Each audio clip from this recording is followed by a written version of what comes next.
Komiði sæl og verið velkomin í klefann. Markmiðið að finna leiðir til að bæta árangurinn. Gefum Silju Úlfars orðið.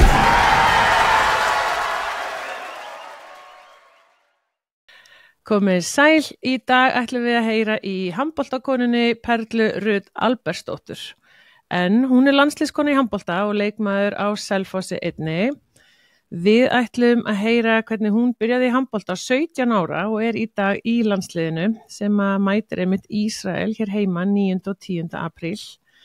Þá Perla einnig annar eigandi af PS Árangur sem hún á með Söndru Erlingsdóttur og þar eru þær með svona næringar og lífstílsráðgjöf og við ætlum að fá að vita aðeins meir það eftir. En áður en við byrjum þá ætlum við að sjálfsögðu að þakka samstarfsaðalum Klefans. Lengjan leikur þar sem hægt að tippa úrslit íþróttaleikja og rennur hagnaðurinn til íþróttarhreyfingarnar á Íslandi. Þannig að við hvetjum ykkur til að kíkja á Lengju appið. Auður sparnaðarreikningurinn sem þú varst bara klárlega að leita af, sækir appið og byrjar að spara.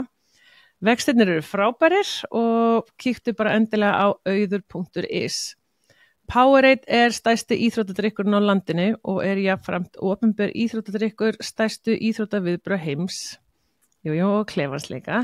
En ég ætla bara minna ykkur á það að fljótlega þá koma sporttapparnir aftur á Powerade flöskurnar. Hafið fiskverslun nammibúð íþróttafólksins með frábær gæði og mikla fjölbreytni. Hvet ykkur til þess að kíkja við í hafið en það eru með 2 verslanir í Hlíðarsmára og Spönginni. Og svo það Nutrileng Gold sem að hjálpar okkur, ég ætla að segja svona gamla íþróttafólkinu sem í einhverju brasi að Nutrileng smyr og mikið liðin og aðstoða við að byggja brjóski upp aftur. Bara hvet ykkur til að prófa ef þið í einhverju brasi eins og við mörg. En Perla mín, velkomin. Já, takk fyrir. Það var alltaf svona runan sem maður massar hérna í gegn. Já, þetta bara svona. Þetta svona. Herðu, ég nefnilega vildi fá þig út af þið að fara að leika við Ísrael næstu viku, þannig við tímasettum þetta svona. En ég nefnilega hlusta á fyrirlestu með þér daginn þar sem þú varst að segja frá hvernig þú byrjaðir í handbolta og ég bara varð að dokumenta þessa sögu, þannig að eigum við ekki bara henda okkur í það? Já, bara sérst hvernig ég byrjaði. Já, svona, ef við byrjum á hver svona þinn íþróttabakgrunnur, þú veist, hvað æfðir þegar þú varst yngri og svona? Já, minn íþróttabakgrunnur basically engin. Ég úr sveit í Hrútafirði og æfði þá íþróttir sem bara inn á Hvammstanga eða á túnunni á Reykjaskóla við hliðin á sveitabænum mínum og þar var maður bara fara bara í basically íþróttir í skólanum og sami kennari kom síðan og var með fótbolta eða körfubolta eða eitthvað svona eftir skóla. Já. Og það var þá að æfa fótbolta. Þannig maður prófaði bara að sprikla í öllu, bara sundi, fótbolta, frjálsum og eitthvað svona, en maður var aldrei að æfa það eitthvað alvöru. Nei. Svo bara það þar í grunnskóla og svo flytti ég á Selfoss til þess að fara í framhaldsskóla. Já.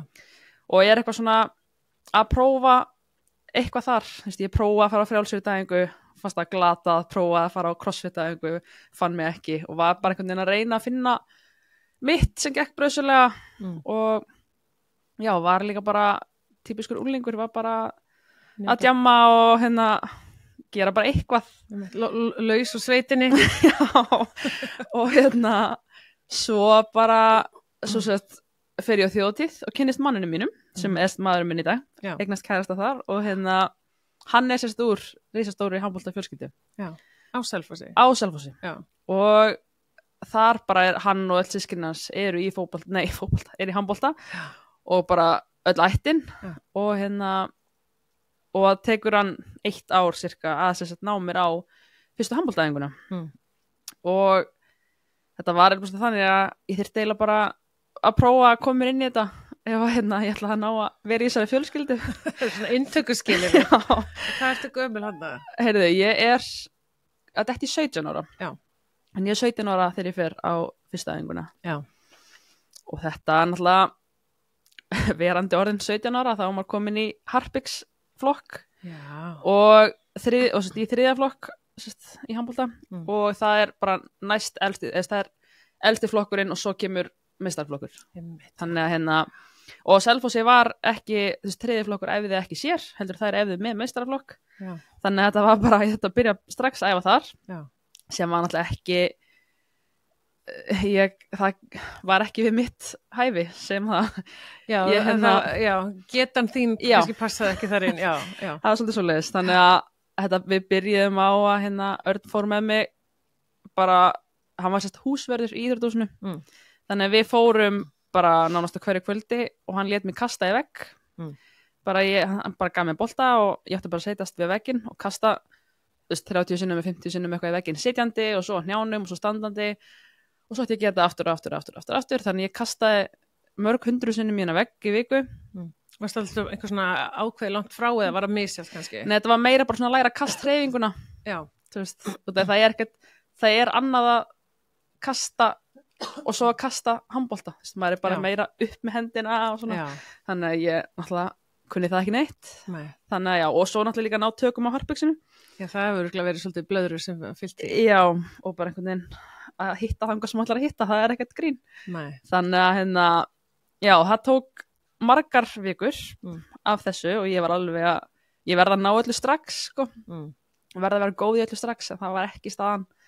Þannig að þetta var smá bras, en sem betur fyrr bara komist við gegnum þetta og svo bara byrja ég náttúrulega á handboltaæfingum líka sem að gengur misvel og fer á æfingar með yngri flokkum. 4. flokki þá? Já, ég meira þess að tek æfingu líka með 5. flokki. Finna verkefni við hæfi? Já, það ég myndi ekki eftir þessu fyrir daginn þegar ég tók einmitt fyrirlesturinn þá rifjum við þetta upp og ég held einmitt ég hef bara farið á æfingu með 4. flokk, bara svona aðeins yngri stelpur, bara svona aðeins til að fá meira, en ég fór alveg í flokkinn þar fyrir neðan, bara og það einhvern veginn allt þetta og byrjaði síðan að spila með B-liðinu 3. flokk og svona, þetta bara að finna eitthvað sem var nær mér í getu og þá náði ég svo tökum á þessu svo hratt og þá bara kom sér að ég gat verið með því á meistaraflokksæfingunum alveg og verið síðan með í A-liðinu 3. flokk og svo hann bara ég byrja sumarið og svo í janúar opnast séns það meiðistein í meistaraflokk þannig ég fekk að vera í hóp bara á fyrsta árinu? Já, fekk að vera í hóp bara nokkrum mánuðum eftir ég byrjaði, fekk að vera í hóp í meistaraflokk í úrvalsdeildinni og var síðan bara í hóp eftir það komið bara inn þar. Og þú fékkst eitthvað að fara inn á í fyrsta? Sko, ég fekk að fara inn á og þetta var á móti Val, það voru langt bestar þannig, bara fullt af kempum sem voru hann í liðinu og þjálfarinn minn kallar að ég taka, ég man ekki ég ætla að hlaupa og ég ætla að taka Kristínu Guðmunds úr umferð og ég bara garga tilbaka, bara ég veit ekki hvað Kristín Guðmunds er en allir vissi hver hún var hún bara fræg handboltakona þannig að ég vissi ekkert hvað ég var að fara út í en ég bara fór inn á og þetta einhvern veginn reddaðist, en þú veist, í fyrsta 3. flokksleiknum mínum með B-liðinu, þá hljóp ég heim grátandi í hálfleik, ég neitaði að fara inn á og hljóp heim í hálfleik grátandi, bara nýbyrjuð kunningin eitt og mér fannst svo aðsnælt að ég væri þarna og svo bara einhvern veginn hélt ég áfram og þetta skilaði sér. Ok, mér langar aðeins að spóla tilbaka. Þegar þú ferð þá æfir niður fyrir þig því þú veist, sjálf hef ég bara aldrei heyrt það. Nei. Og ég fæ alveg svona aðdáun bara eitthvað, vá, hún hefur hann hafi langað þetta það mikið að hún þorði því, þegar mér finnst það alveg krefja sem að hugra ekki, sko, þú veist, hvernig leið þér á þessum æfingum? Sko, ég man ekki mjög mikið eftir þessu. Nei, þetta er bara eitthvað sem að við viljum reysa. En þú veist, ég man að mér fannst þetta mjög erfitt. Mér fannst þetta mjög erfitt skref, sko, en það hjálpaði smá að ég þekkti hann heim ekki neitt. Ég þekkti stelpur ekki neitt, ég vissi ekki hver neitt var og þú veist, það vissi basically enginn hver ég var heldur. Þannig þú veist, það huggaði mig smá, sko, en svo var ég líka bara svona, þú veist, ég átti bara mjög góða að sem voru líka bara að peppa mig við þetta, skilu, voru bara heyrðið, þú veist, þarna getur bara farið og bætti miklu hraðar og bara, þú veist, verið ekki langlélegust að æfingunum, skilur, og bara ná tökum á þessu með einhverjum sem voru á svipaðu getist því og ég. Og það líka bara, en það tók bara örfára æfingar með 5, skilur, tók aðeins fleiri með fjórða og svo var ég fann að geta tekið bara allt með þriðja. Þetta gerðist mjög hratt. Já. En það þurfti samt að taka þessi erfiðu skref sem að, já. Horfði kærastuðin á þessar æfingar? Ég man það ekki. Ég held ekki. Ég hef ekki leyft honum að Nei, það hefur ekki verið ógeðslega og þægilegt, sko. Já. En ok, já. En svona, þú veist, ok, fyrsti leikur sem þú spila svo með þriðja, þú verður grátandi heim í hálfleik og eitthvað, hérna, þú veist, af hverju hættir ekki bara? Það frábær spurning, sko. Sko, náttúrulega örugglega hluta til að því ég mjög þrjósk. Og svo, þú veist, það hefur eitthvað verið í mér að finnast þetta gaman, sko. Bara langaði bara að vera komið lengra en ég var. Og svo var þetta líka bara, ég hafði ótrúlega góðan stuðning. Bara, ég átti góða vini hann í kring og bara, þú veist, kærastinn og öll fjölskyldan mín og fjölskyldan hans. Það voru bara allir mjög hvetjandi og þess að systur hans hérna voru í saman liði og ég bjó hjá þeim. Þannig við fórum bara alltaf öll saman út í hús. Og bara, já, svo náttúrulega bara þessi stuðningur, sko. Ég held að hann hafi skilað mjög miklu og svo bara einhvern veginn þrjóskan líka. Bara maður ætla sér eitthvað, þá getur maður gert það, sko. Já, þú veist, ég hugsaði mynd, sko, þú veist, ef að fjölskyldan hefði verið fótboltafjölskylda. Þú veist, ég bara svona spæði, þú veist, þetta kannski bara þannig að ef að við höfum trú og fólki kringum okkur hefur trú og við erum til að leggja okkur vinnuna, þá er náttúrulega bara, getum við hugsanlega bara náð þeim að, þú veist, komist allavega ákveði langt, sko. Ég held að þetta sé þannig, sko, og það bara, jú, klárlega, og þetta var líka, þetta smá, ég hef alltaf trúið í smá að, þú veist, maður svolítið getur það sem maður ætla sér og það sem þú leggur vinnuna í, þú verður betri í því, skilurðu, og líka hjálpa náttúrulega eins og ég var með fyrirmyndir sem ég leit upp til og síðan þegar áhugum er komin, þá var ég bara, ok, já, ég vil þetta, þú veist, ég finna ég vil þetta og svo sá að, þú veist, systir Arnar til dæmis var komin í landsliðið og ég bara svona, vá, ok, og svo var ég bara, ok, ég get þetta.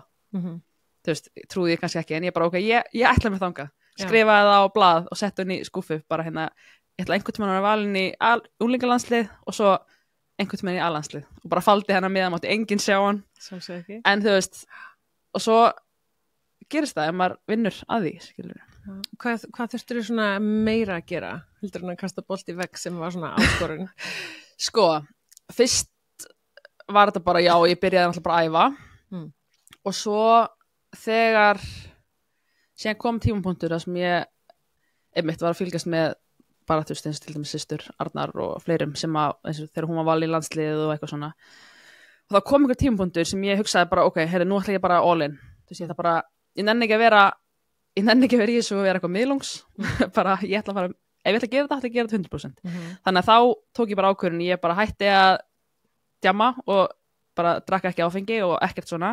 Tók mataræðið mitt bara í gegn, eða þú veist, ég var að borða nokkuð holt og allt það, sko, en ég bara tók þessu mjög alvarlega og hugsaði bara, ok, nú ætla ég bara að næra mig sem íþróttakonu. Og bara, þú veist, það kom tímabil sem ég var bara, ok, ég ætla ekki að fá mig franskar, hérna, bara, þú veist, ég bara hugsa næringunum mína, svo bara fór ég að tók styrktaþjálfunina alveg bara var með alltaf búið 10 þar bara læriði að lyfta Vésteinn Hafsteinsson tók sérst yfir styrktaþjálfunin á Selfossi og Rúnar Hjálmarsson og Jón Birgir og hérna og bara fullt af fólki í kring sem að störtu að styrktaþjálfunin í handboltanum var tekin í gegn og ég var nýbyrjuð þegar það gerist þannig ég ákvað þar bara já og þú veist Vétti kom og var með eitthvað fyrirlestur fyrir okkur og var að útskýra hvað þetta væri mikilvægt og bara náði mér alveg ég bara já, hérna þetta bara það sem ég að fara að gera og bara hlíti öllu sem hann sagði og bara fór all in í þetta og með það að taka styrktaþjálfunina svona alvarlega og bara gerði allt þar skrifaði niður einhver einustu lyftu já, 50 æfingadagbækur bara með þess að ég með allt skráð og það skilaði sér mjög hratt inn á völlum bara úr lyftingasalum, já og ég fann bara hvað líka minn varð bara einhvern veginn það var auðveldar að gera allt inn á völlunum þegar ég var komin með tök á lyftingunum, sko. Þannig að sjálfströstu kom og svona eitthvað. Já, og bara þú veist, sprengikrafturinn kom hratt og, já. En þú veist, þú varst í ólympísku lyftingum? Já, ólympísku lyftingar og bara hopp og eitthvað? Já. Ok. En hérna, bara þú veist handboltinn spila vörnina og skilja kerfin og okkur slungina aðalast þessu sko ég náttúrulega vissi ekki einu svona væri leikkerfi íþróttum þegar ég byrja handbolta þannig ég bara kerfi, ég vissi ekkert hvað þetta var en sko ég var líka bara svona út allt þegar ég byrja ég var náttúrulega ekki í neinni stöðu þannig ég var bara notið það sem vantaði og bara fyrstu 2-3 árum mín var ég bara svona út allt, ég var bara í hægra horni sem fyrir örfenda, ég er rétthent og svo var ég í vinstra horni og línu og ég leysti bara aða sem þurfti, bara ef ég fekk að vera inn á þá var ég sátt þannig að og þú veist, leikkerfin það svona kom með tímanum bara þú veist, ég er náttúrulega svolítið mikið út allt þannig að þá var ég lítið að fókusa á eitthvað eitt þannig ég bara svona var þar sem þurfti og já, vildi bara vera með. En hvernig fórstu svo fannst þínu stöðu? Heyrðu, sko, ég var valin í unglingalandslið og þá var ég valin sem línumæður og var línumæður í þetta eina ári eða eitthvað sem ég var í unglingalandslið.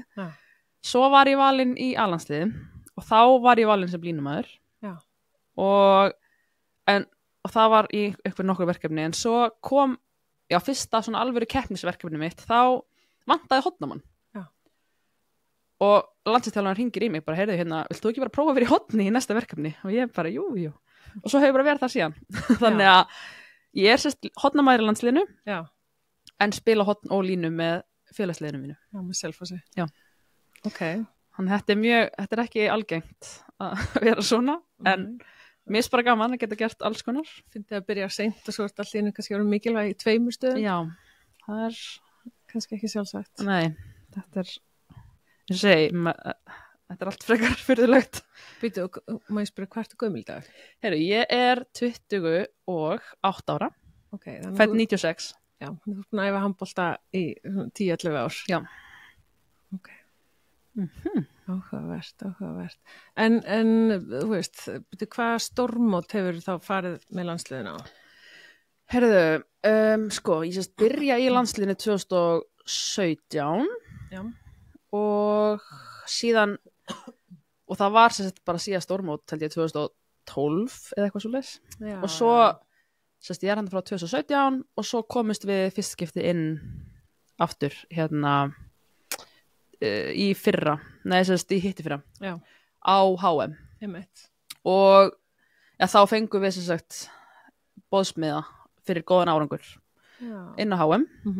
Hvar var það aftur? Það var í Noregi og svo spiluðum við forsetabikarinn í Danmörku og svo unnum við okkur sæti á EM í fyrra og það var í Austurríki, langum að segja. Já. Alla ferðirnar fara í eitt, en jú, EM var í Austurríki. Já. Innsbruck. Var það núna jólin? Já. Mér fannst þess að það hefur HM. Nei, það var EM. Já. Það var nú gott mót hjá okkur. Já. Unnu fyrsta leikin ykkur á stórmóti. Já, það var fyrsti EM-sigurinn, og það var mjög gott mót. Við byrjum að spila leik við Holland. Já, býtu, hann var jafntefli eða eitthvað. Við vorum, ég man ekki hvernig hann endaði með 2-3 mörkum í tapi eða eitthvað sem þið voru einhvern veginn stóðu í þeim Já, við áttum bara stórkostlegan leik og einmitt stóðum í Hollandi sem er bara, maður hefði valla geta óskað sér að fyrir mót, sko. Þær eru bara það góðar, en við bara áttum frábæran leik og náðum að standa í þeim og það er rétt svo náða að klára okkur hann í lokin, sko. Gefið ykkur mikið sjálfstraust. Já, og svo fórum við inn í næsta leik sem var leikurinn sem við unnum. Já. Ekki Úkraína, langum að segja. Já, var það Úkraína?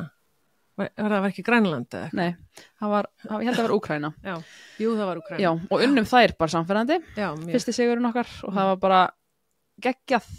Bara það var þvílíkt mikið að fólki mætti að horfa á okkur og styðja okkur og þetta var bara geggjaður dagur og og svo spilum við Þýskaland í síðasta leiknum. Já. Það var smá vekkur en samt, þú veist. Það er náttúrulega rosalegar. Já, og þetta var úrslitað leikur, þú veist, hvort liðið kemist í riðlakeppni, sko.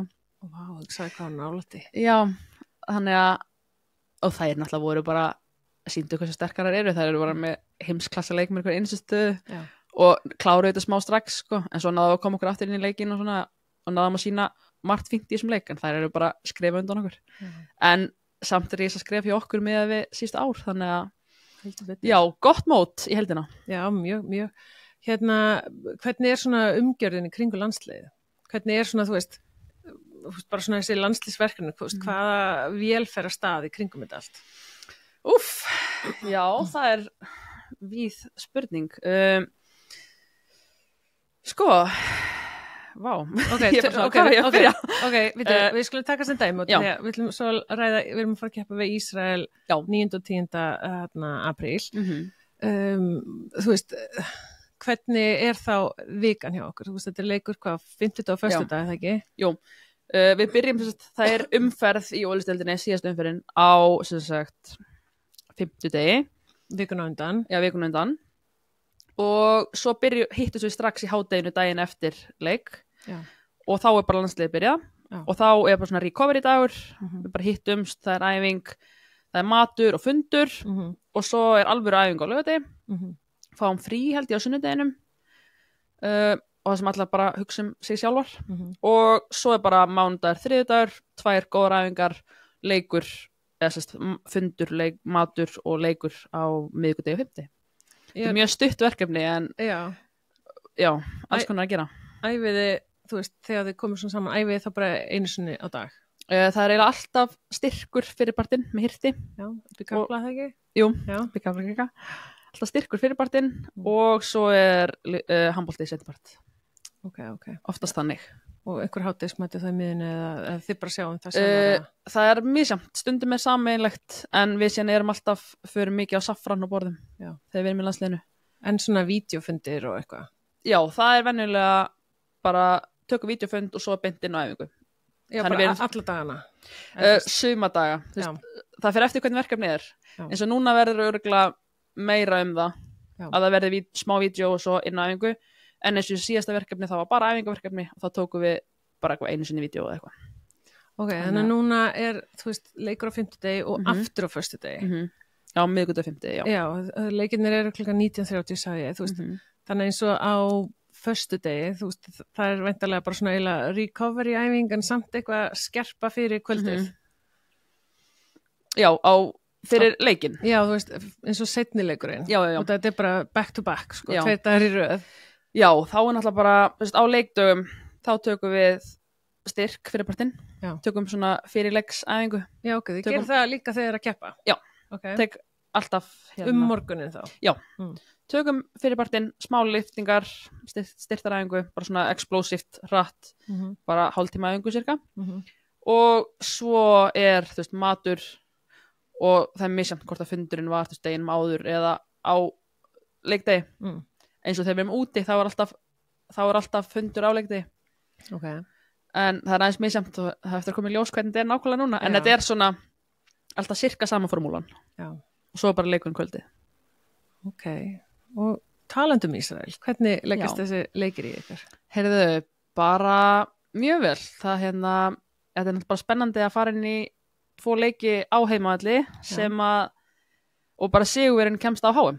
Þetta er náttúrulega bara risa stórt. Það er ekkert eðlilega stórt, sko, að þá kemur það bara í ljós. Hvenær er HM? Það er í desember. Eða lok nóvember, byrjun desember. Veistu hvað það er? Ég man það ekki. Ég á að vita það. En já, það er alltaf svona 3 lönd sem þetta er haldið í. Riðlarnir eru út allt. Já. Og ég er bara að ruggla saman öllum árunum hvað þetta hefur verið og hvað þetta verður og maður veit líka planið næstu ár hvar EM verður næst og HM verður það næst og þá rugglast þetta svolítið. Er EM líka alltaf kringu jólin eða? Já, bara það er alltaf stórmót hjá konum fyrir jól og köllum eftir jól. Ok, þannig það er formúlan. En hvernig er þetta ísraelska lið?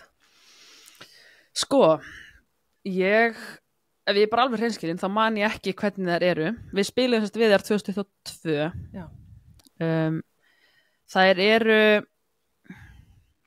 ég man allan við unnum örugt þá, en þú veist, það getur mjög margt gerst á 3 árum.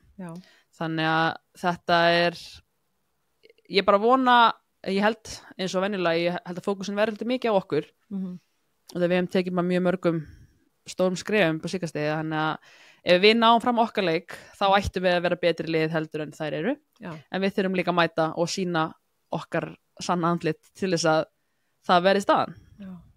Hvernig svona gýrið ykkur upp í svona leiki, þú veist maður hefur eins og með fótboltan þá er Ási búin að klippa einhver svona motivational video eða eitthvað svona, þú veist, eða þið bara hver og eins bara með sig eða gerir þið eitthvað saman sem lið eða? Það er bara, þú veist, misjamt, bara eins og fyrir svona risastóra leiki eins og bara við áttum leika HM sem var mjög mikilvægur og þá kom pep-vídeó frá Gústa og frá kveðjur frá fjölskyldum og svona. Það er alveg einstaka sinnum eitthvað svona, en venjulega er þetta bara, þú veist, eins og fyrir mig og fyrir margar er lyftingaræðingin fyrirpartinn algjört lykilatriði. Það er bara komið saman, bara gýrum okkur í gang, tökum lyftingar, bara peppum okkur og svo er bara matur og svo bara game day. Hvað gerir þið á þessari lyftingaræðingu? Er þið með ákveðna rútínu eða? Það er aðeins misjamt eftir hvað fólk er að gera í félagsliðunum sínum. Já. En eins og ég ger þetta fyrir hvert einasta leik og búin að gera hana síðan ég tók við. Já. Þannig mín rútína er sirka, ég tek einhverja smá uppbytun, smá hjól, smá liðkun, tek aðeins með teygju fyrir axlirnar og kannski mjög mér. Já. Tek síðan kannski bara 3x3 þungt klín, 3x3 boxbeja, 3x3 kannski jark, smá kviður, klár. Og tek venjulega einhver hopp á milli í klíninu og boxbeinu. Já, og kveikja á kerfinu. Já, þetta er bara, ég reyna að gera allt hratt, þungt, snögga öllu, bara bam, kveikja mér og búinn. Og þetta er það sem að þú ert búin að gera þá í svolítið tíma? Já. Þetta er reyna það sem ég er búin að gera fyrir hvern leik bara, já, síðan 2017. Ég var ofta að breyta sko. Já. Þú veist, ég var ofta að prófa með mitt áfram, sko, ég tók eitt tímabil þegar ég var að keppa seinnipartin þá vaknaði ég klukkan 6 og tók þunga hnébeygju. Já. Sem ég myndi aldrei gera í dag, en ég fannst það svínvirk og ég var 400 metra hlaupari þannig að þú veist, þú vilt ekki hafa dass af mjólkusýru í þér, sko, þannig að það var svona áhuga. Mitt, sko. Bara, fyrir mig er það bara að gera fá rep, en þú veist, sem þungt, kannski 80%, max 90%. Já, bara quick. Já, bara hratt, allt hratt, stutt, búið. Bara kveikja alveg í kerfinu. Já. Og þá er ég góð. Ok, hver er styrkleika þínir sem handboltakonu? Vá, heyrðu, ég er mjög snögg. Það er auðvitað svona mitt aðal. Ég hleyp mjög hratt og ég hoppa hátt. En síðan er ég líka mjög sterk. Þannig að það nýtist mér helling til þess að ég vörðn og svona. Já. Og náttúrulega hjálpa mér að vera hraðari, að vera sterk. Já. Þannig að ég myndi segja að það er svona mitt þrennt. Já. Mínir styrkleikar. Ertu góð í vörn? Já, ég er mjög góð í vörn. Ertu góð í svo? Mjög góð. Ef það var eitthvað, ég ætla ekki að spila, eitthvað sem þú myndi langa að bæta. Já, ég væri til að vera aðeins hærri ef ég gæti það. Já. Það er svona, það væri gaman að geta verið í bakverði í alþjóðabolta, sko. Ég venjulega í hotni í landsliðinu, spila bakverði með mínu liði. Já. En er hotni í landsliðinu því ég er bara lágvaxin. Já. Ég er bara 1,63, þannig að. En og svo væri ég, þú veist, maður væri alltaf til í aðeins betri svona tækni. Þú veist, eins og í hotnaskotin eru svona mjög tæknisk, svona, maður það góðan úlið og góða hreyfigetu, svona í efri búk og ég er svolítið kuppur, þannig að það truflar stundum, en já, ef við verðum drauma heimi, væri ég til að laga það. En maður er alltaf eitthvað að vinna í að reyna að bæta þetta eitthvað. Er það ekki? Jú, ég get ekki laga hæðina samt, en... Nei. Ekki ennþá, kannski kemur eitthvað kannski einhvern mann. Nei. En, þú veist, ertu að þjálfa eða? Heyrðu, nei, ég var að þjálfa. Já, alltaf yngri flokka. Já. En að þjálfa því 3, 4, 5 ár kannski. Já. Og svo, varð ég ólétt, eignaðist stráki minn. Og þegar ég var ólétt byrjaði ég stofnaði mitt eða fyrirtæki. Við ætlum að fara í það núna. Já, einmitt. Góð tenging hann það. Já, PS Árangur. Já. Perla og Sandra. Já, Árangur. Frumlegt nafn. Já, bara mjög flott. Við vorum mjög lengi ákveða þetta. Já. En það bara gerist þannig að við þekkjumst í gegnum landsliði. Kynnumst þar. Já. Og bara einhvern veginn smellum bara og veðum mjög nánar þó við höfum aldrei hún bjóð mikið úti þegar við yngri og þekknist ekki neitt, þannig bara einhvern veginn, það var eitthvað landsliðsverkefni og hún valdar á sama tíma og við bara smullum saman og urðum bara góða vinkonur og síðan hann nokkrum árum setna hringir hún í mig þegar ég í ólétt og hringir hún í mig og spyr hvort að við eigum ekki að stofna saman fyrirtæki og út af við svona erum báðar íþróttafræðingar og höfum báðar verið mikið við höfum verið mikið í samskiptum með bara svona næringu og hjálpa fólkin okkar með alls konar bara hvað getur verið að borða og æfingaprógram og alls konar og þá dettur henni mig í hug þegar hún væri þessu hugmynd eða pappinar eða eitthvað og hringir í mig og spyr hvort við eigum ekki bara að gera þetta saman og það tekur svona sólarhringa ákveða að við ætlum bara að stofna fyrirtæki og svo bara gerist það mjög hratt, við erum að græja það bara meðan ég ólétt og síðan í fæðingarólofi og opnum síðan 2021 og erum ennþá bara búin að starfa við það síðan og það bara 100% innan okkar begja geggjað og við störfum sem þjálfarar, þetta fjárþjálfun og þetta stofnað sem makrósþjálfun Magnús svona að telja þá ertu að borða og næringarefnin og svolítið að svona einmitt, við reiknum makróstölur fyrir fólk og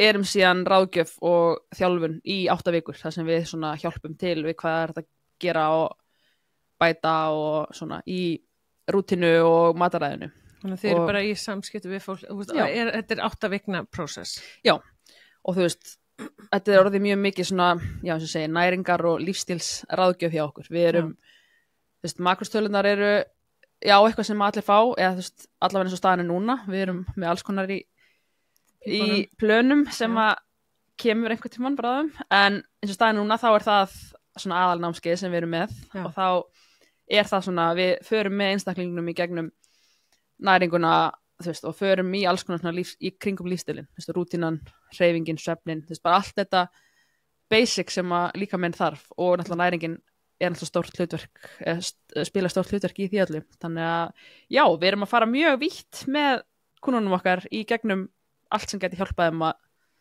hámarka orku og líðan, árangur.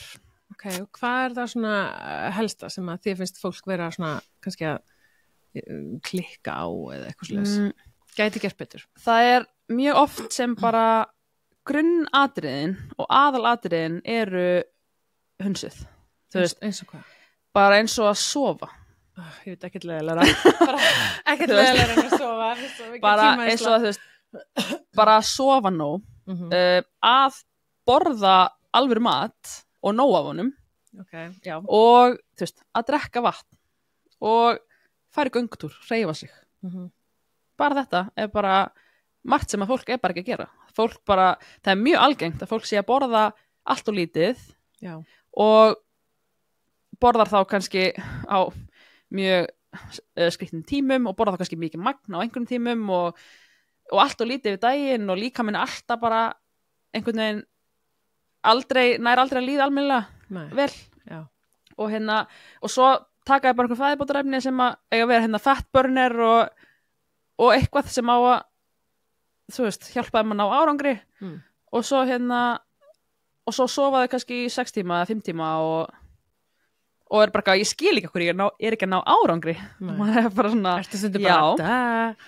stundum með bara, heyrðu prófaðu að sofa í 8 tíma prófaðu að drekka 2 litra vatn á dag borðaðu morgumat, hádegismat millmál, kvöldmat, kannski 1 millmál í viðbót af alvöru mat, ekki bara einhverjum fullum að gerfisætu og skyndibita, alvöru mat og stunda einhverju hreyfingu í 30 mínútur á dag bara sama þó að segja fyrir göngutúr geggjur hreyfing farðu ég náttúrulega mjög mikið því að allir eiga stunda styrktarþjálfun bara allir og ömmur þeirra sko þannig þannig að og það erfiðara fyrir, það sumum fyrst bara mjög erfitt að fara og stunda styrktarþjálfun sama þó að maður komið með kannski verkfærin fyrir til að gera það heima en þetta bara stórt skref fyrir suma og til dæmis hjá okkur, þá reynum við að finna lítil skref til að koma okkur einhvern tímann þangað að geta stundað þjálfunina sem líka minn þarf daglega eða nóg oft í viku en þangað til, það geta allir farið í göngutúr eða nei, en Já, þú skilur þannig að bara þetta þú veist, fjögur atriði bara gera það sem maður veit að er hollt skilur og veit að líka minn þarf og allt þetta gefa mann orku, þú þarft ekki 2 orkudrykki á dag. Nei, alls ekki. Þú veist, að þannig að oft bara þegar þessi atriði eru komin þá allt í einum bara byrja mikið að geðast og svo er líka smottir í sem að við oft lögum með bara, heyrðu, borða aðeins meira prótein. Já, ég held að fólk borði alls ekki náttúrulega já, prótein. Það er nefnilega þannig sko og bara hver eru uppáhalds próteingjafarnir þínir? Kjúklingur, elska kjúklingabringur, hleðsla, það er mér svona 1 skammt cirka daga próteindufti. Okay. Mér skýr gott, kótasæla, elska kótasæla og allt, egg, þú veist, og þetta er bara smá af öllu sem ég borða sko. Þannig að fáið þið mikið af ungu fólki til ykkar? Já, við fáum mjög fjölbreyttan hóp til okkar. Við höfum verið með alveg niður í 13 ára krakka, alveg upp í 70 og eitthvað. Já, okay. Þannig að við erum bara með allan skalan af fólki sko. Það mikið íþróttafólki? Já, bæði og bara við höfum verið með alls konar afreks íþróttafólk og líka bara fólk sem fyrir ræktina og fólk sem hreyfir sig neitt og... En eins og íþróttafólkið, hvað finnst þér að þurfa svona að hafa mest áhrif á hjá þeim? Það er alltaf aðeins misjafnt, en það er oft að borða meira. Já. Oft að borða meira, auka aðeins próteinin, oft að stilla aðeins af næringuna í kringum æfingar til þess að hámarka bara orku og settu á æfingum. En síðan er það líka misjafnt hvort ég sé með handboltakonu eða fimmleikakonu. Þú veist, handboltakonan þarf að vera á fullu í 90 mínútur á meðan fimmleikakonan það kannski verið 5 tíma að gera alls konar. En það er mjög misjafnt hvað við erum að ráðleggja hann í kring. Já. Og síðan bara, þú veist, oft með til dæmis, það er misjafnt hvort það sé morgunæfingar eða annað hjá fólki, eða hjá íþróttafólkinu sem við erum með. Á maður að borða fyrir morgunæfingar? Já. Bara fljóta svara, bara maður fer ekki fastandi æfingar. Þannig já, og þú sérstaklega konur. Sérstaklega konur. Já. En svona, sumir eru að fasta eitthvað 16-8 eða fasta til hádegis og eitthvað svona, hver er þín skoðun á því? Sett upp eitthvað svona svip og ég sá bara, ég ætti ekki að spyrja þessu. Fyrir, það er alls konar hliðar á þessu og bara hægt að fara í alls konar rannsóknir í kringum þetta allt saman, en þú veist, ef ég tala bara venjulega mannesku, bara þá myndi ég segja að það er nóg, þú veist, ef fólk vill fasta, þá finnst mér nóg bara að kvöldmatur sé síðasta máltíð dagsins og svo bara morgunmatur næsta dag. Þú veist, það er oft hátt í 12-14 tímar í föstu og það er bara nóg. Það er fínt að fá smá, þú veist, það er alveg gott fyrir líkamann að fá, þú veist, að kvöldmatur sé oft bara síðasta máltíð dagsins og fái þá nokkra tíma til að klára að melta áður en fyrir að sofa, til þess að líkamann geti bara verið alla nóttina að recovera og hvílast, en ekki að byrja því að maður að mönsa eitthvað upp í rúmi eða rétt fyrir svefn og fara sinna að sofa og þá er líkamann fyrst að klára að melta þetta áður náttúrulega að fara að hvíla sig. Ég er að útskýra þetta mjög svona plain skilur og ég veit alveg, en þannig að en basically þetta fínt að gefa líkamann smá tíma hana en byrja þetta í morgunmat. Þú veist. Og hvað færðu þér í morgunmat? Heyrðu, það er mjög misjafnt. Ég bara... Já, okkur hugmyndir. Já. Það sem ég hugsa er að hann sé næringaríkur og ég reyna að fá alltaf allavega 20-30 grama próteinum í morgunmat. Já. Okay. Bara byrja daginn á góðum próteinskamti og þú veist, og kolvetnafitu með því. Þannig þá fær ég svona, þetta er svona well balanced meal. Svona gott jafnvægi í þessari máltíð milli næringarflokkana og það bara tryggir góða á stöðu og orku lengur. Okay. Þannig það er til dæmis mjög mikill munur að þið fá sér kannski seriós með nýmjólk eða að fá sér seriós með kannski fjörmjólk og albrann úti. Það er strax búin að bæta máltíðina, næringuna mun meira og þú veist, fjörmjólkin er próteinríkari og trefjarnar úti, þú veist, þetta allt hægir á meltingunni, þannig að þessu máltíð endist mikið lengur og bara saman með hafragraut, þú veist, það er að fá sér þurran, hreinan hafragraut sem bara vatn og hafrar og þú færð þá orku mjög hratt þá til þess ekki að fá sér það rétt að hann fyrir æfingu en í morgumat, það myndi ég alltaf fá mig frekar, ef ég ætla að fá mér hafragraut, það myndi ég próteinbætan og setja eitthvað á hann. Hvernig próteinbætur hann? Ég myndi til dæmis annarkoð setja próteinduft eða skyr, hræra það í. Já, mjög gott. Þegar hann í pottinum? Nei, ég setja hann í skál og svo setja ég skyr úti eða þá blanda hafrana deginum áður og setja hann skyr úti. Og set þá, það er mjög gott, bæði við mælum með að prófa. Set hérna, annarkoð próteinduft, skyr eða bæði og set síðan hnetusmjör yfir, epli, döðlur. Vist það gott. Þetta er hérna, við til dæmis erum með eina uppskrift hjá okkur inn á Instagramin okkar og sem við deilum með kúnunum okkar sem er bara ein vinsalasta uppskriftin okkar, heitir söndurgrautur. Já, ég heyrti það. Já, og það er einmitt hafrar, skyr, próteinduft og epli, hnetusmjör, döðlur og vanillusist duft. Þetta verður svona kaldur vanilugrautur og tíafræ, ég gleymi því. Set tíafræ líka alltaf út í hafrana. Ég fæ mér aldrei bara hafra, þetta er alltaf tíafræ líka. Þau eru próteinríka, ekki? Jú, og trefjarík. Já, þau eru trefjarík líka. Þannig að þau líka svona hjálpa við balans og gera orkan endist lengur að melta og svona. Eru þið að fókusa svolítið á svona venjur fólks og þú veist Já, mjög mikið. Við út af við erum bara allt hjá okkur snýst að bæta lífstílinn.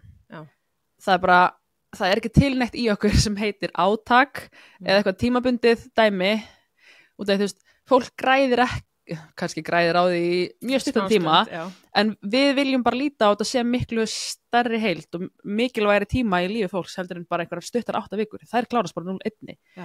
Við gætum gefið bara hérna mataprógram sem fólk fylgir í 8 vikur og svo bara byrjar það síðan að borða aftur það sem þau borða venjulega og borða ekki nákvæmlega sem við skrifum á blað.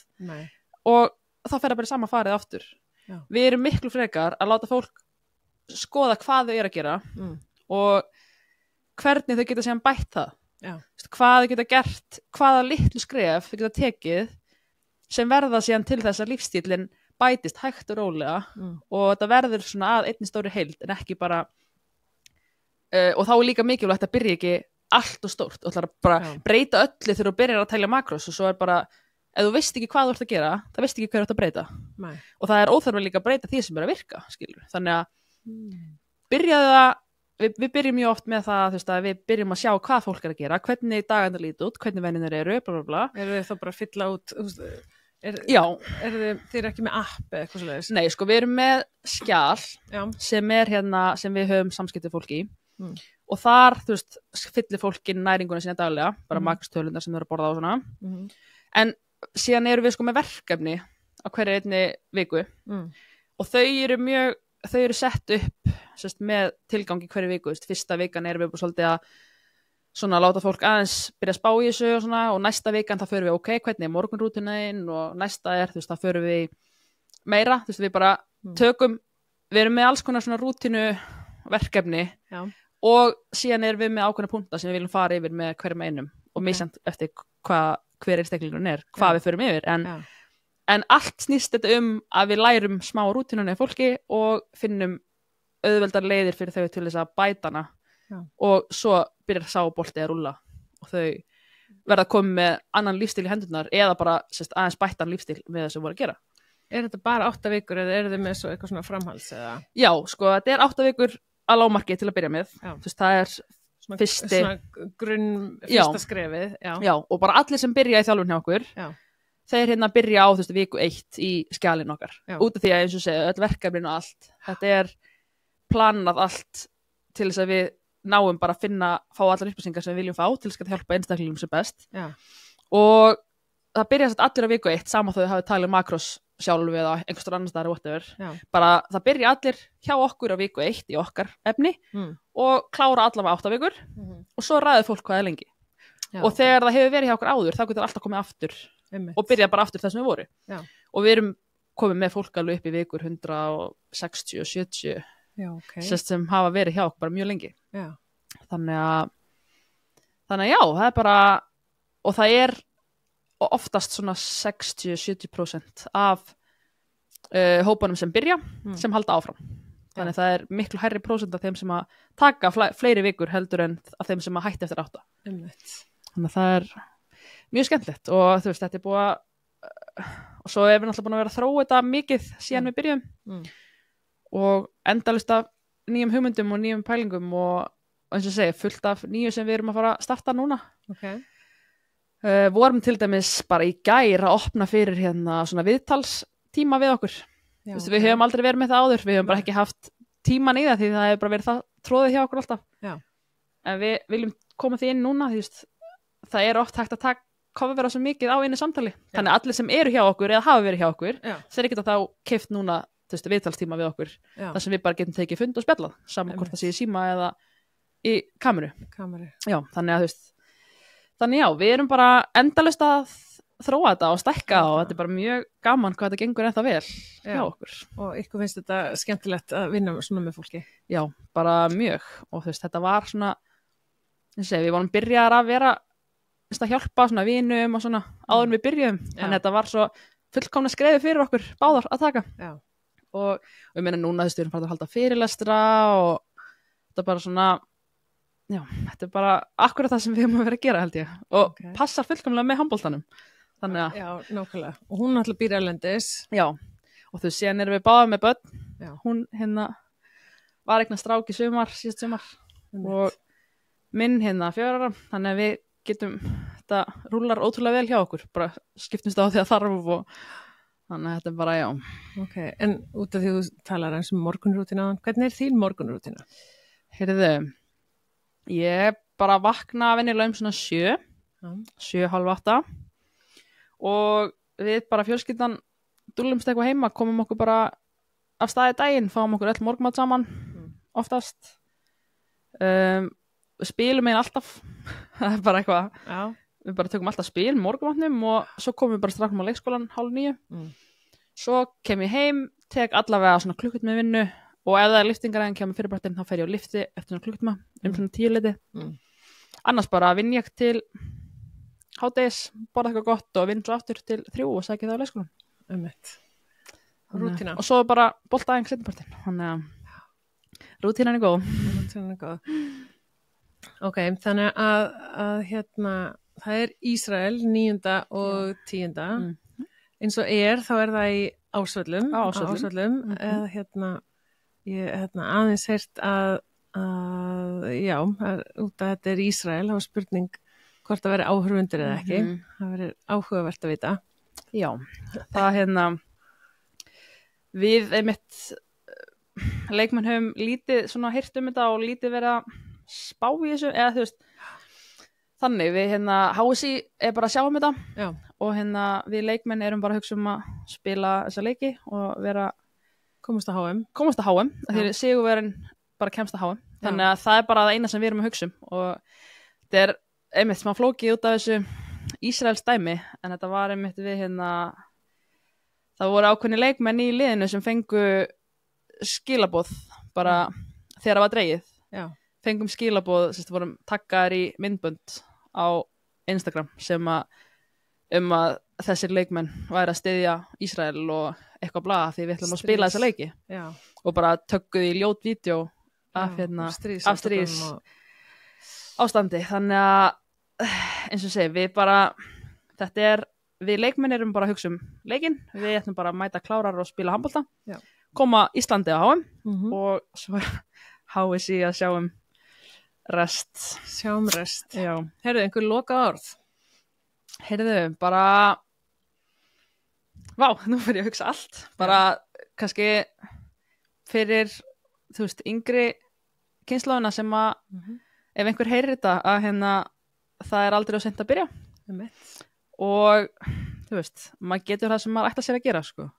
Bara ef maður leggur inn vinnuna þá allt hægt og ég bara, veist, ég hef alltaf trúið því en við að prófa að gera ýmislegt þá trúi ég bara alltaf meira og meira, þannig að sama hvort maður sé í bíliði og vilji verða betri, þú veist, þá hægt, eða ef þú ert ekki neitt í íþrótt og vilt vera í íþrótt þá þá það líka hægt, þannig bara láta vaða, þóra, prófa að finna leiðir. Einmitt, svolítið finna leiðir og þú veist, umkringdu þig með fólki sem að styðja þig og peppa þig í því sem þú ætlar að gera, sko. Þannig að, Og vertu peppari fyrir aðra þá. já, einmitt. Það ekki? Já, herru, við segjum þetta gott. Já. Takk hérlega fyrir að gefa þér tíma. Hún þurfti náttúrulega að koma frá Selfossi, þannig að við vorum smá tíma að finna rétta tíman í þetta. Já, bara takk hérlega fyrir mig, bara gaman að koma. Gangi ykkur vel. Takk fyrir.